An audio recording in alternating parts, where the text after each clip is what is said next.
एक होटल के एक कमरे से काफी तेज चीखने और रोने की आवाजें आ रही थी। अब जैसे ही होटल स्टाफ ने उन आवाजों को सुना तो वहां मौजूद मैनेजर और कई लोग काफी तेजी के साथ उस कमरे की तरफ भागे। कमरा लॉक था लेकिन अंदर से आवाजें आ रही थी, तो इसीलिए मैनेजर ने दूसरी चाबी से गेट खोला और जैसे ही अंदर एंट्री की, वहां के नजारे को देखकर उसके होश उड़ गए, क्योंकि कमरे के अंदर एक आदमी था और एक महिला थी। दोनों ही आपत्तिजनक हालत में थे। महिला के हाथ से खून निकल रहा था और आदमी के प्राइवेट पार्ट से काफी तेजी के साथ खून बह रहा था और चारों तरफ खून ही खून था। जिसने भी उस मंजर को देखा, वहां मौजूद लोगों के पैरों तले जमीन निकल गई, क्योंकि मंजर ही कुछ ऐसा था।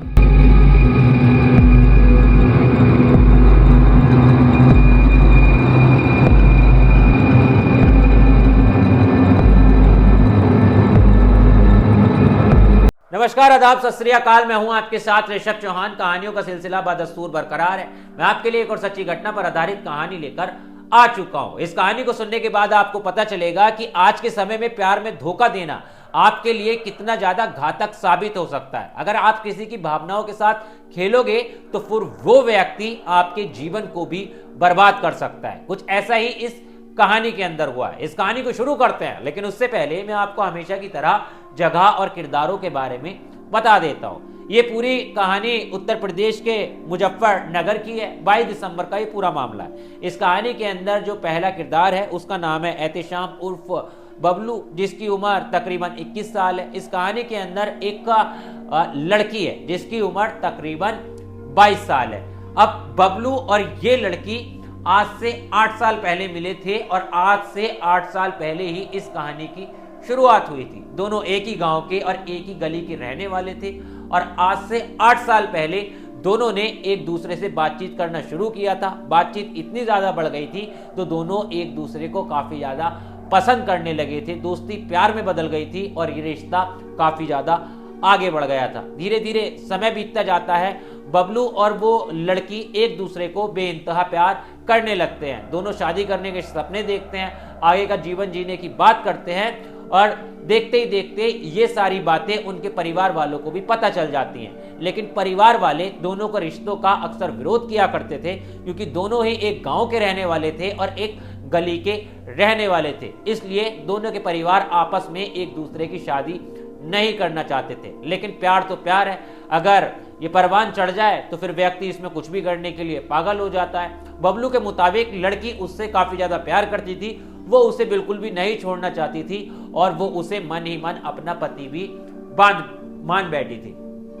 आज दोनों की इस लव स्टोरी को तकरीबन 8 साल हो जाते हैं। ये 8 साल से दोनों रिश्ते में होते हैं और काफी लंबे वक्त से इनका ये रिश्ता चल रहा होता है। लेकिन इन 8 सालों के बाद क्या होता है कि बबलू की जो शादी होती है वो किसी और लड़की से उसके परिवार वाले फिक्स करा देते हैं। मेरठ के कस्बे की रहने वाली वो लड़की होती है और बबलू की शादी जब तय करा दी जाती है तो उसकी प्रेमिका को ये बात पता चल जाती है। अब जैसे ही उसे ये बात पता चलती है तो वो काफी ज्यादा गुस्से में हो जाती है, हैरान रह जाती है कि आखिर बबलू उसे इस तरह से कैसे धोखा दे सकता है, जबकि वो 8 साल से उससे प्यार कर रहा है, वो उससे शादी का वादा कर चुका है, दोनों ने साथ मिलकर शादी के सपने देखे हैं। तो फिर प्यार में उसे धोखा कैसे दे सकता है। अब ये बात प्रेमिका को जो पता चलती है कि उसकी कुछ ही महीने में शादी होने वाली है, तो वो गुस्से में अपना आपा खो बैठती है।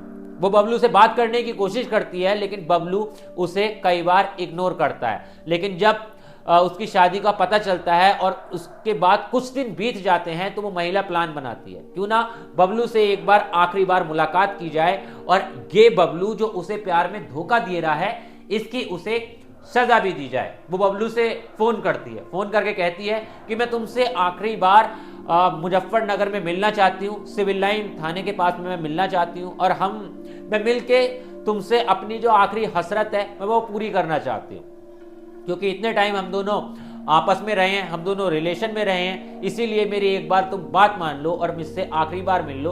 उसके बाद बबलू मैं तुम्हारा चेहरा कभी भी नहीं देखूंगी और तुम्हें अपनी लाइफ के अंदर जो करना है तुम वही करो। अब दिन आता है 22 दिसंबर का। 22 दिसंबर को बबलू मुजफ्फरनगर के सिविल लाइन थाना क्षेत्र में आ जाता है और वहीं पर वो लड़की भी आ जाती है। दोनों आपस में मिलते हैं और पहले एक रेस्टोरेंट के अंदर कुछ खाना पीना खाते हैं। कुछ वहां पर उनके बीच बातचीत भी होती है, पुरानी बातें भी होती हैं और उसके बाद वो दोनों डिसीजन लेते हैं क्यों ना अपने इस आखिरी समय को एक कमरे के अंदर जाके एंजॉय किया जाए और इन लम्हों को एक यादों के तौर पर कैद किया जाए। बबलू कह चुका था कि आज के बाद मैं तुमसे कभी भी नहीं मिलूंगा, लेकिन लड़की के दिमाग में कुछ और ही चल रहा था। लड़की तुरंत राजी हो जाती है, कहती है कि चलो तुम एक कमरे में चलो और वहीं चल के सारी बातचीत होगी। सिविल लाइन थाना क्षेत्र के इलाके में एक होटल लेते हैं, होटल के एक कमरे के अंदर जाते हैं और कमरे के अंदर दोनों बातचीत करना शुरू करते हैं। पुरानी बातें निकलकर सामने आती हैं तो दोनों को पुराना समय जो है वो याद आने लगता है और इसी बीच दोनों के बीच में शारीरिक संबंध बनना भी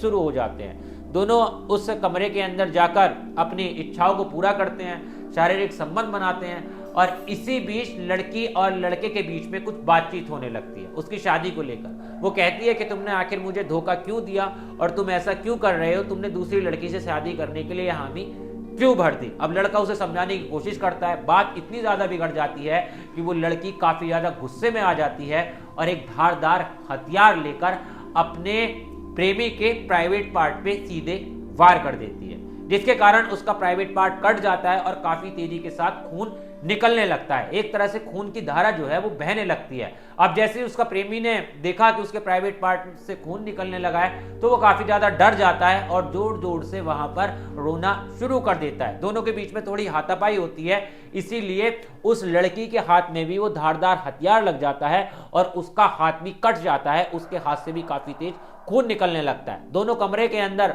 रो रहे होते हैं, वो लड़की काफी तेज तेज चिल्ला रही होती है, अपना गुस्सा उस पर निकाल रही होती है। तभी होटल के स्टाफ जब ये आवाजें सुनते हैं तो कमरे के अंदर जाते हैं और वहां के मंजर को देखकर हैरान हो जाते हैं। तुरंत पुलिस को इत्तला की जाती है, पुलिस मौके पर आती है और दोनों को पास ही के सरकारी अस्पताल में भेजा जाता है। तुरंत उनका इलाज करना शुरू किया जाता है। युवक की हालत ज्यादा गंभीर थी, इसीलिए उसे मेरठ भेज दिया गया और उसके बाद पुलिस ने उस लड़की का इलाज कराया। पुलिस ने गिरफ्तार भी कर लिया और लड़की से जब पूरी कहानी पूछी तो लड़की ने बताया कि ये व्यक्ति मुझसे 8 साल से प्रेम करता था, लेकिन उसके बाद ये अब मुझे धोखा दे रहा था। इसने मुझे छोड़कर किसी दूसरी लड़की से शादी करने के लिए हामी भर दी थी और इसीलिए गुस्से में मैंने इस वारदात को अंजाम दिया, ऐसा कांड किया। खैर, अब मामला पुलिस में है, पुलिस जांच पड़ताल कर रही है। अब देखने वाली बात यह होगी कि आगे लड़की को क्या होता है, क्या उसे सलाखों के पीछे जाना पड़ेगा या फिर उस लड़की को छोड़ दिया जाएगा।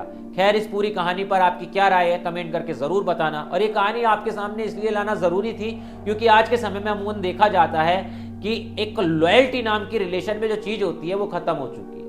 लोग एक दूसरे से प्यार करते हैं, प्यार करने के तमाम दावे करते हैं, वादे करते हैं और कई साल रिलेशन में रहते हैं। रिलेशन के तौर पर कई चीजें भी दोनों के बीच में होती हैं, लेकिन जब असल में शादी करने का समय आता है तो किसी ना किसी बात से लड़का या फिर लड़की उस रिश्ते को निभा नहीं पाते, शादी के बंधन में बंध नहीं पाते और पीछे हट जाते हैं। और कभी कभी ऐसा होता है कि ऐसा ही करना व्यक्ति धोखा समझ लेता है, जैसे इस कहानी में हुआ कि लड़की ने लड़के के साथ 8 साल से रिलेशन में थी, मगर लड़के ने शादी करने से मना किया तो उसे लगा कि वो धोखा दे रहा है और इसीलिए उसने उससे बदला लेने की सोची और बदले की भावना उसके मन में इतना ज्यादा घर कर गई कि उसने अपने प्रेमी के ही प्राइवेट पार्ट पर वार कर दिया। एक तरीके से वो अपने प्रेमी को मारना ही चाहती थी, तभी वो एक धारदार हथियार लेके गई थी।